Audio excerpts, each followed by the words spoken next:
प्रयागराज में महाकुंभ का सफल आयोजन हुआ। देश के कोने कोने में आध्यात्मिक चेतना उभरी। महाकुंभ ऐसा आयोजन रहा, संगम तट पर हर हर गंगे का उद्घोष करते। नमस्कार साथियों, स्वागत है आप सभी का इस वीडियो में। प्रयागराज महाकुंभ को लेकर प्रधानमंत्री मोदी का पहला आधिकारिक स्टेटमेंट आ गया है। लोकसभा में खड़े होकर प्रधानमंत्री ने पहली बार प्रयागराज महाकुंभ के बारे में मुंह खोला है और कुछ बोला है। इसलिए आवश्यक है प्रधानमंत्री का बयान सुनना और प्रधानमंत्री ने क्या कहा इसका विश्लेषण करना। प्रधानमंत्री जी को सुनिए और समझने का प्रयास कीजिए कि देश के नागरिकों का जीवन कितना अमूल्य है उनके लिए, एक एक नागरिक कितना महत्वपूर्ण है उनके लिए। महाकुंभ की सफलता में अनेक लोगों का योगदान है। मैं सरकार के, समाज के सभी कर्मयोगियों का अभिनंदन करता हूं। विशेष तौर पर प्रयागराज की जनता का धन्यवाद करता हूं। गंगा जी को धरती पर लाने के लिए एक भगीरथ प्रयास लगा था। वैसा ही महाप्रयास इस महाकुंभ के भव्य आयोजन में भी हमने देखा है। प्रधानमंत्री जी का पूरा स्पीच मैं आपको नहीं सुना सकता, बेकार की बात। लगभग 12 मिनट के आसपास का प्रधानमंत्री का स्पीच है और 12 मिनट के भाषण में प्रधानमंत्री जी प्रयागराज महाकुंभ पे मची भगदड़ के बारे में एक शब्द नहीं बोले। महाकुंभ के रूप में भारत के विराट स्वरूप के दर्शन किए। 29 जनवरी 2025 को घटना घटी और आज तारीख है 18 मार्च 2025। लगभग 1.5 महीने बाद प्रधानमंत्री जी आधिकारिक तौर पर बोलने के लिए आए, लोकसभा में बोले, लेकिन मृतकों के प्रति न तो कोई संवेदना व्यक्त की गई, न तो इस घटना का कहीं कोई जिक्र किया गया। क्या प्रधानमंत्री जो अपने आप को प्रधान सेवक कहते हैं, उनके लिए नागरिकों का प्राण निकल जाना कोई बड़ी बात नहीं है?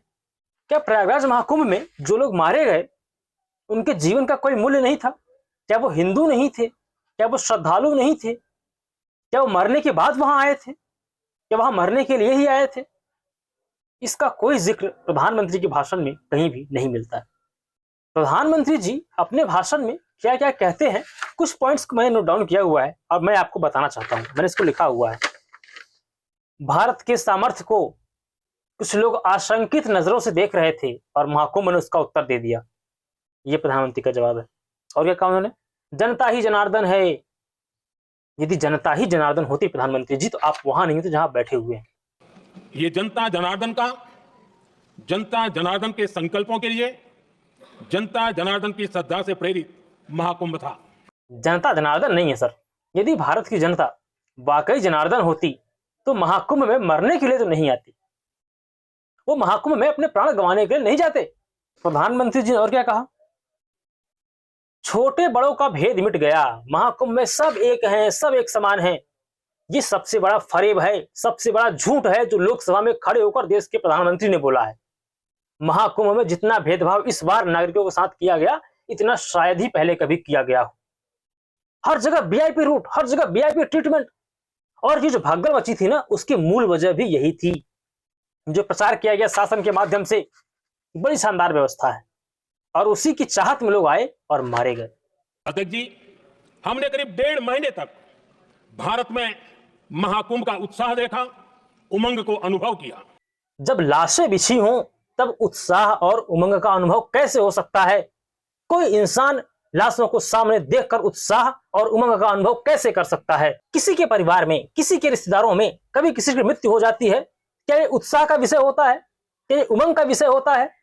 तो प्रधानमंत्री का बयान सुना आपने, लोकसभा में दिया उन्होंने, और एक बार भी मृतकों के प्रति न तो कोई संवेदना व्यक्त की, न तो उनका जिक्र किया। ऐसे दिखाया गया कि जैसे कुछ हुआ ही नहीं है, सब कुछ आहा वाह वाह कितना बढ़िया, सब चंगासी।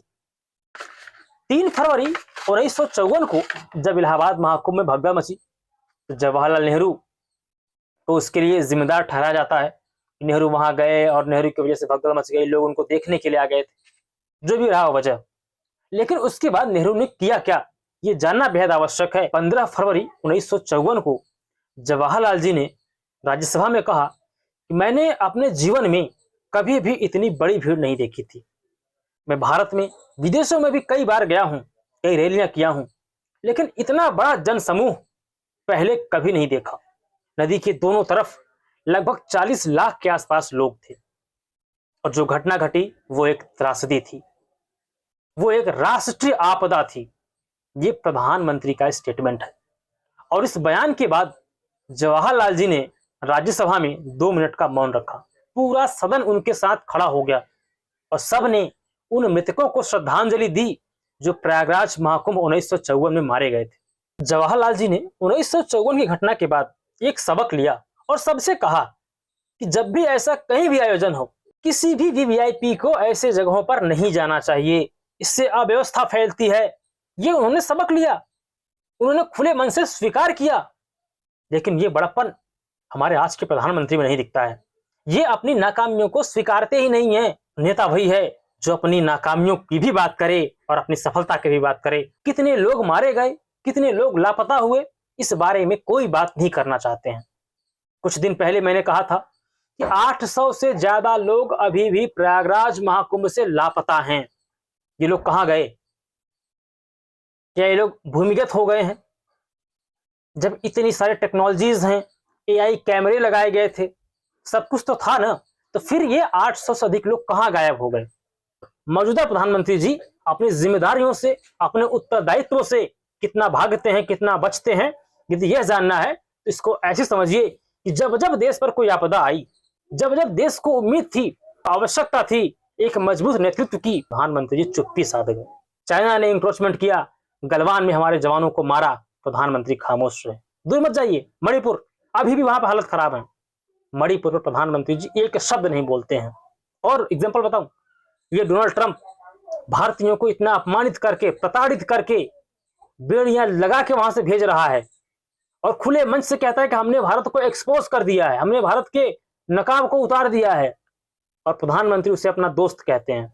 इसके नेता से देश ये उम्मीद करता है प्रधानमंत्री स्टैंड लेंगे, हमारे प्रधानमंत्री देश के मान सम्मान की रक्षा करेंगे, वहां प्रधानमंत्री झुक जाते हैं। और महाकुंभ की चर्चा के दौरान भगदड़ का जिक्र न करना यह संवेदनहीनता है।